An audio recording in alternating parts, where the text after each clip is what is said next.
When the trailer for this movie first came out, people were really up in arms because they were like, oh, how could you get Zac Efron to play this guy? He's way too good looking and charismatic.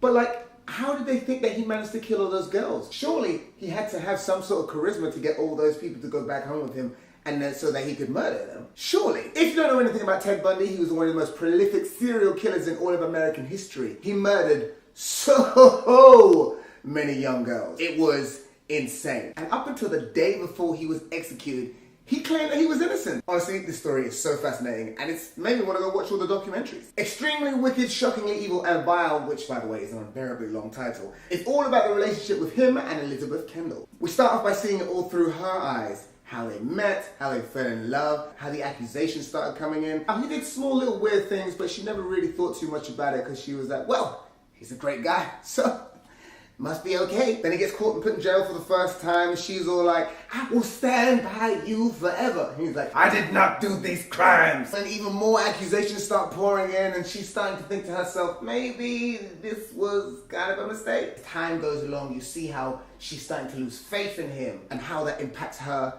And even when she's trying to start a new relationship, she still has the burden of him on her shoulders. And then the second half of the film was more about how he sees things and how the court case went and how he genuinely believed that he was smarter than all of the lawyers that came to help him, and so came to the decision to represent himself. Also, he manages to escape from prison twice. That's a damn good story right there. And this is real. So don't even say that this is a spoiler, because this shit happened like 30 plus years ago. This movie was really interesting because it showed how being like such a charismatic and lovely and nice individual can really get you far in life, even though you are a horrible monster.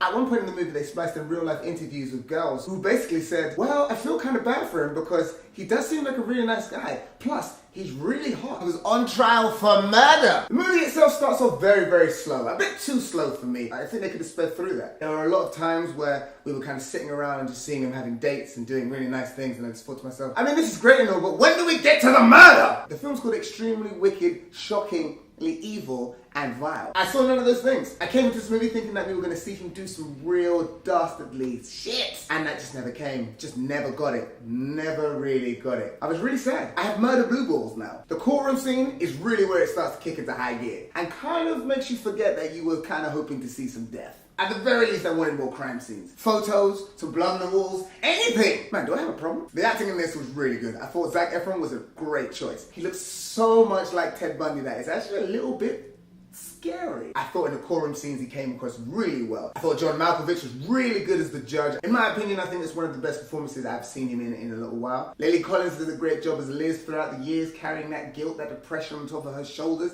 Kershaw Delario, she was really good. Been a fan of her since Skins. I think it was shot well, the costumes are really nice. It really kind of gave me that 70s, 80s vibe. Plus he had the same car that my dad used to have when he was a kid, and for some reason, that made me happy. All in all, I think this was a decent movie. Started a little bit slow, but then picks up towards the end. Not enough murder for me, but some really good performances. And I think I would definitely watch this again. I give it like a 1 thumbs up.